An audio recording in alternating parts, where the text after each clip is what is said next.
Hello mga kalalabs! Magluto. Huwag nyo nang tingnan si Lola nyo talaga yung maganda.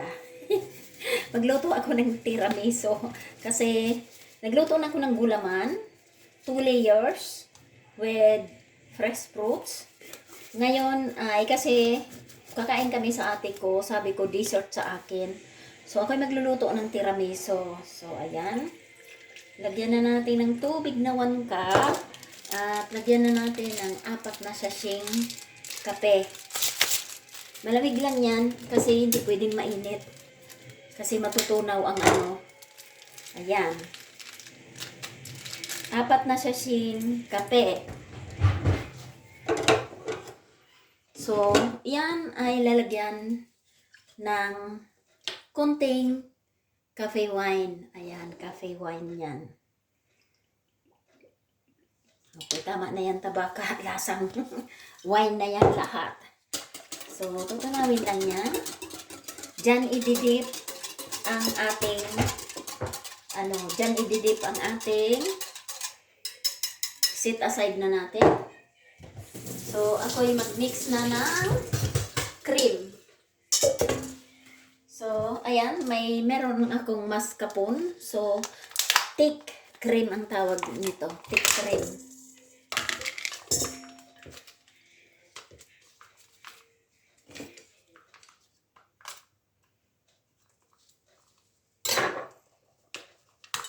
Ayan, thick cream siya.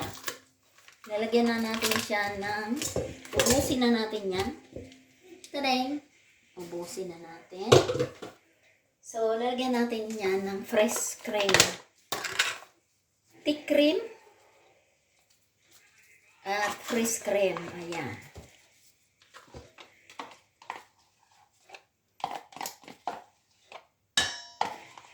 Kung nandito si Margo, ililik niya tong lagayan na to.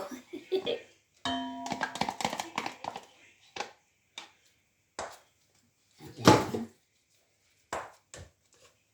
So, ganyan yan. So, lalagyan niya ng asukal. Hindi na ako nag-aano ng asukal, nag-mix. Basta, titikman ko na lang kung matamis na. So, ayan na.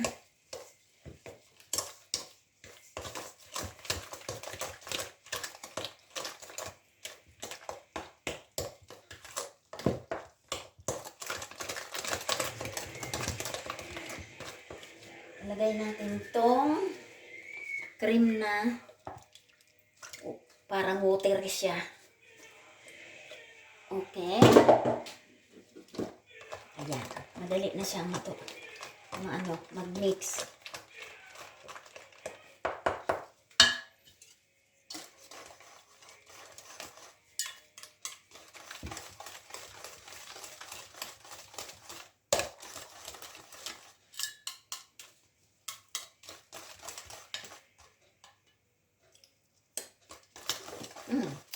Lagyan na pa natin ng asukal. Okay, tama na. Ayaw ko ng matamis. So, ayan na. Lalagyan ko yan ng yogurt na normal. Yogurt na chok. Kuha tayo dito kay Lolo. Ayan. Natural na yogurt.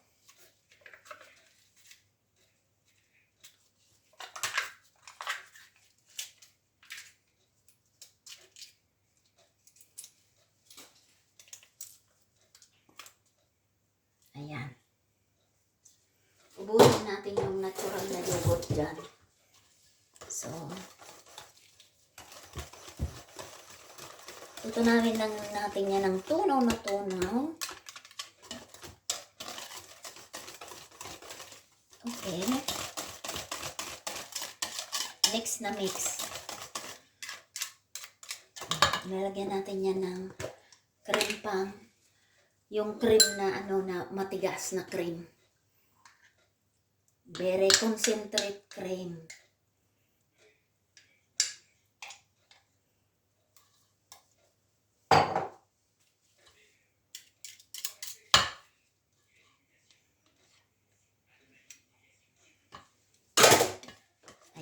Tutunawin lang natin yan.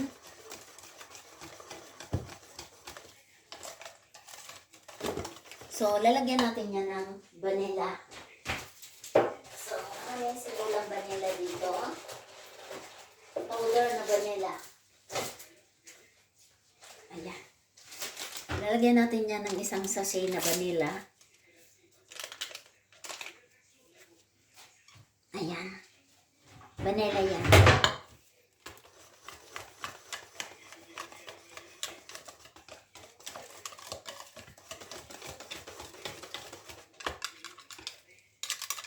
Ayan. Ganyan. Tikiman natin. Yummy. Hindi masyadong tamis. Lagyan pa natin.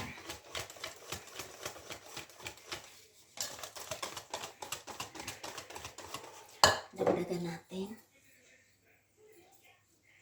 Okay. So, okay na yan.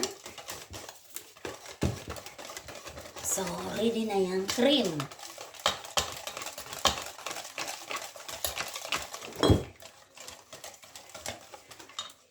Okay. Tikiman natin. Dami. So, itong lulutuin ni Lola ay tiramisu. So, ito na yung kape. Ito na yung kape. May wine coffee na akong nilagay. So, ito na. Itong biscuit na to. Ganyan. Ganyan. Ididip lang siya dito sa ililayer yan dyan. Ganyan. Isang dip lang na ganyan.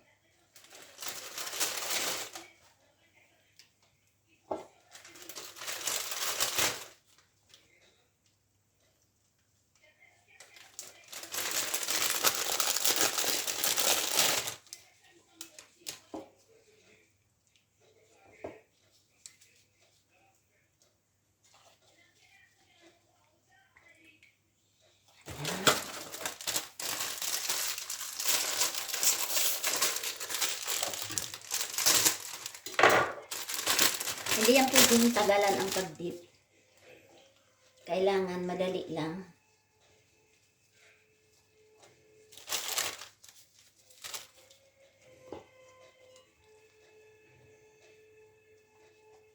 Okay. So, ayan na. So, lalagyan na natin yan ng cream.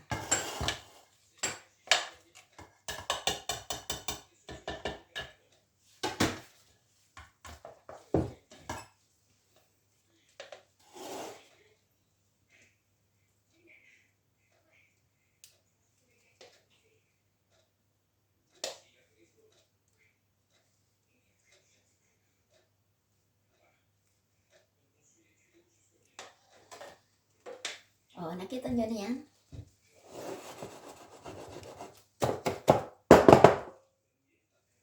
Ayan. Second layer.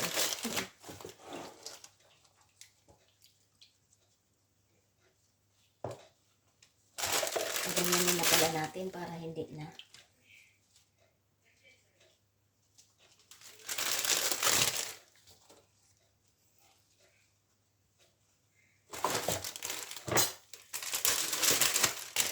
Ayan, lady finger to. Ayan o, tiramisu.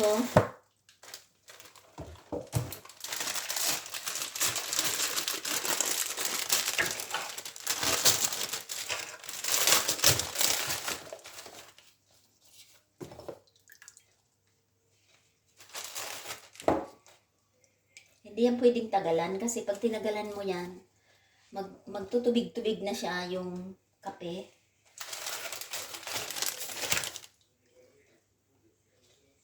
So, ayan na. So, nakita nyo. So, lagyan ulit na yan sa ibabaw ng tiramisu cream. So, ito na ang last.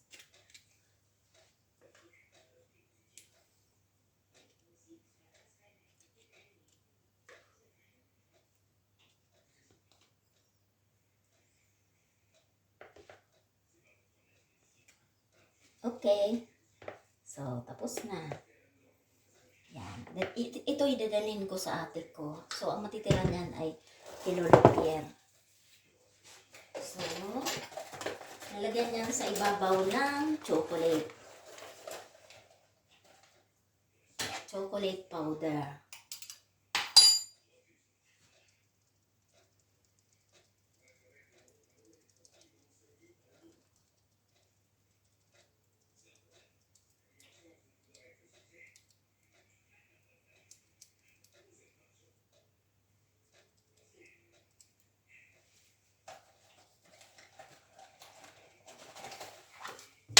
So, ayan na. Tiramisu. Ayan. Yan. Alam nyo na kung paano gagawa ng tiramisu. So, ganyan. Ready na yan. So, ang tirang tiramisu ay kay Lolo. So, didip din yan dyan sa kape. So, ganyan.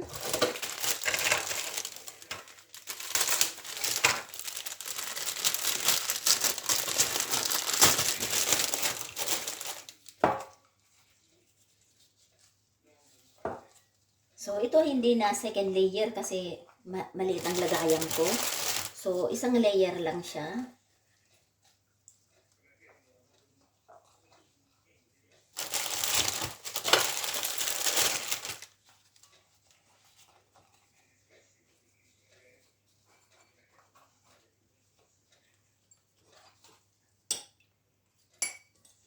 Lagyan natin ng sabaw.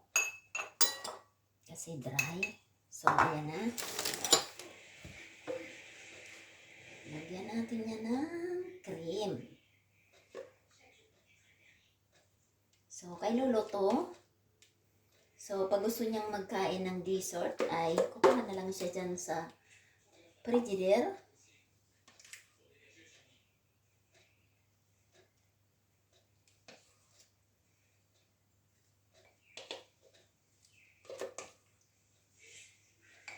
Ayan.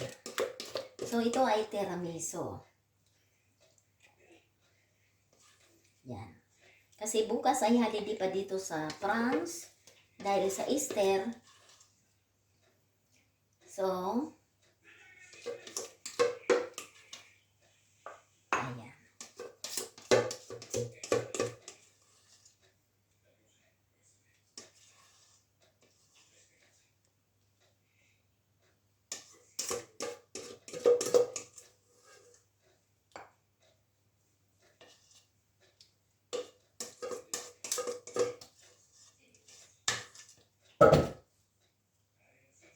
Okay.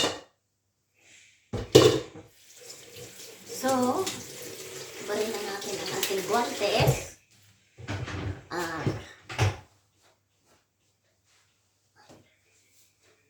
So, lalagyan din niya ng chocolate powder.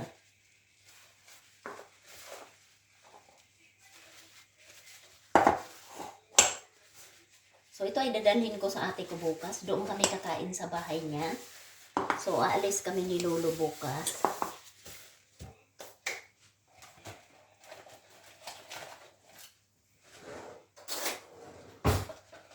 So, chocolate powder to. Kukuha. Lalagyan din niya ng chocolate.